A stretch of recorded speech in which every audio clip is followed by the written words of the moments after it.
When the Aztecs built Tenochtitlan in 1325, they didn't just pick a random spot. They engineered an entire city on top of a lake. Lake Texcoco.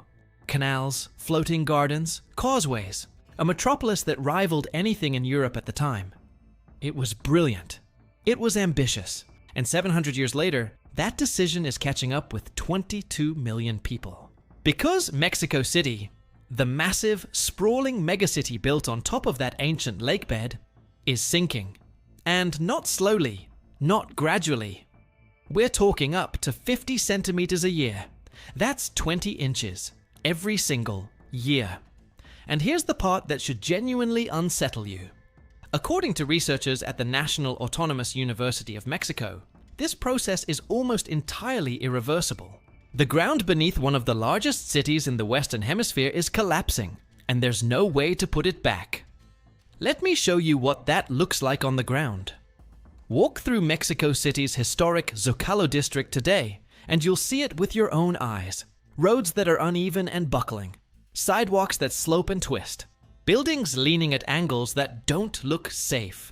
Two of the city's most iconic structures, the Palacio de Bellas Artes and the Metropolitan Cathedral, are visibly sinking into the earth. Inside the cathedral, engineers have installed monitoring equipment on the ceiling to track how fast the structure is dropping. This isn't some distant, theoretical problem. It's happening right now, in real time, underneath the feet of millions of people. So how did we get here? To understand that, you need to understand what's underneath Mexico City. When the Spanish conquistadors arrived in the 1520s, they looked at Lake Texcoco and decided it had to go.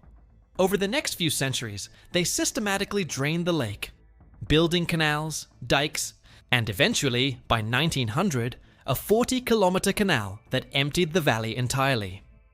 What was left behind was a thick layer of soft clay sediments, waterlogged, compressible, and absolutely not designed to hold the weight of a modern megacity.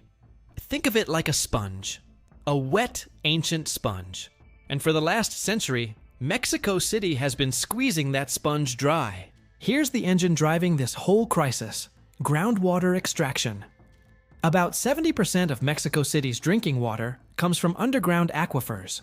Wells drilled throughout the basin, some as deep as 3,000 meters, pump out between 1 and 13 cubic kilometers of water every single year. To put that in perspective, that's enough water to fill up to 5 million Olympic-sized swimming pools annually. And here's the problem. They're extracting water at roughly twice the rate the aquifer can replenish itself.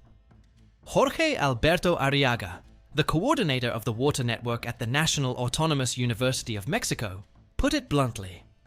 The city is extracting water at twice the speed the aquifer recovers. That's not sustainable. That's a countdown. Now, here's where the science gets really alarming. A landmark study published in the Journal of Geophysical Research by Estelle Chaussard and her team integrated 115 years of ground deformation data, leveling surveys, GPS measurements, and satellite radar imagery to build the most comprehensive picture of Mexico City's subsidence ever assembled. What they found: sinking rates have been essentially constant since at least 1950. Some neighborhoods in the historic downtown are dropping at 40 centimeters per year. In the northeastern outskirts, areas that aren't even fully urbanized yet, the rate hits 50 centimeters annually. And the truly devastating finding: virtually none of this subsidence shows elastic recovery. That means the ground isn't bouncing back at all. The clay beneath Mexico City has already compacted by about 17%. The researchers project it could compact by up to 30% total, which would mean an additional 30 meters of sinking over the next 150 years. 30 meters. Let me put that in terms you can visualize. That's a 10-story building. The ground beneath Mexico City could drop the height of a 10-story building. And there's essentially nothing that can stop it. But it's not just the sinking itself that's the problem. It's the fact that the sinking isn't uniform. Different parts of the city are dropping at wildly different rates, from 50 centimeters per year in one neighborhood to nearly zero in another, where the city sits on solid volcanic rock. Darío Solano Rojas, a remote sensing scientist at the National Autonomous University of Mexico, has been mapping this differential subsidence using satellite radar data. What he's found is terrifying for infrastructure. When one end of a building, road, or rail line sinks faster than the other, the structure doesn't just drop. It warps, cracks, and eventually fails. This is already playing out in Mexico City's metro system, the second largest in North America after New York's. Solano Rojas and his team published a study in Scientific Reports showing that nearly half of the metro's elevated track segments are experiencing differential subsidence. Rails that were designed to operate at a maximum slope of 3.5% are now running at double that in some stretches. Tracks are buckling. Stations are flooding as the sinking ground creates divots that trap rainwater. And this isn't hypothetical damage. In 2021, a metro overpass near Olivos Station collapsed onto the road below while a train was crossing it. More than 20 people died. That line had been in operation for less than 10 years. Now, let's talk about what this means for the 22 million people who actually live here. Because the sinking crisis and the water crisis aren't two separate problems. They're the same problem feeding on itself. Mexico City is simultaneously sinking because it's pumping too much water and running out of water because it's pumping too much. It's a death spiral. The city loses approximately 40% of its water supply through leaks in aging, cracking pipes that are breaking precisely because the ground beneath them keeps shifting. Neighborhoods like Iztapalapa, one of the most densely populated and poorest districts, have gone years with barely any running water. Residents fill buckets from barrels and ration every drop. Teresa Vasquez, a 53-year-old resident of Iztapalapa, told PBS that her family of 10 hasn't had a single drop from their taps in over a decade. They wash clothes with whatever water they can collect, do dishes with almost nothing, and shower with less than most people use to brush their teeth. And it's not just the poorest neighborhoods anymore. During the 2024 drought, one of the worst in decades, the crisis spread to wealthier areas of the city. Journalists living in upscale neighborhoods reported their water simply stopping. Restaurants adjusted hours. Businesses scrambled. The Cutzamala Reservoir System, which provides roughly 20 to 25% of the city's drinking water, dropped to around 40% capacity, a historic low. Experts started throwing around the term Day Zero, the date when the municipal water system could no longer function at all. Now, some of you are probably thinking, hasn't Mexico City always had water problems? Isn't this just business as usual? And honestly, that's fair. The city has struggled with water management for centuries, but here's the critical difference. The rate of damage is accelerating, and its compounding effects are creating problems that didn't exist a decade ago. The cracking ground is now allowing contaminated surface water, sewage, industrial runoff, to percolate downward into the very aquifer that provides 70% of the city's drinking water. Chaussard's team warned that this sets the stage for a dual water and subsidence crisis. Not only is the city sinking and running dry, but the water that's left could become too contaminated to drink. So what's being done about this?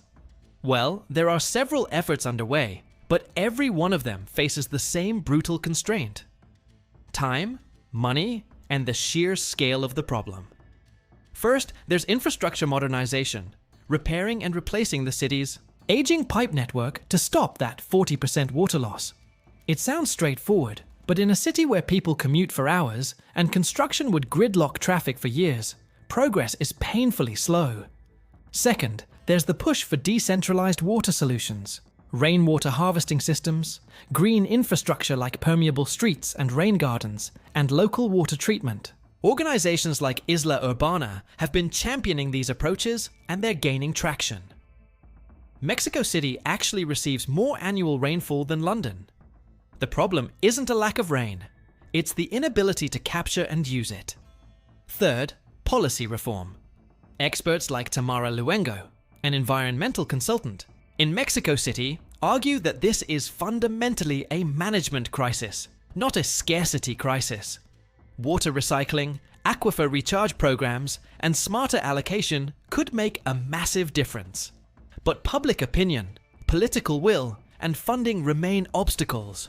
If you're in Mexico City or planning to visit, here's what local authorities and water management experts recommend. Store water when it's available. Invest in household filtration systems. Support rainwater collection initiatives in your community. And stay informed about rationing schedules through SACMEX, the city's water utility. Here's the bigger picture though. Mexico City isn't the only megacity dealing with this. Jakarta is sinking at up to 25 centimeters a year. Tehran is subsiding. Parts of California's San Joaquin Valley have dropped 8.5 meters in the last century from groundwater pumping. What's happening in Mexico City is a preview of what could happen to dozens of massive cities built on similar geology, facing similar water pressures, making similar choices. The difference is that Mexico City is one of the oldest continuously inhabited urban areas in the Americas. The Aztecs built something extraordinary on that lake. The Spanish rebuilt it. 22 million people call it home today.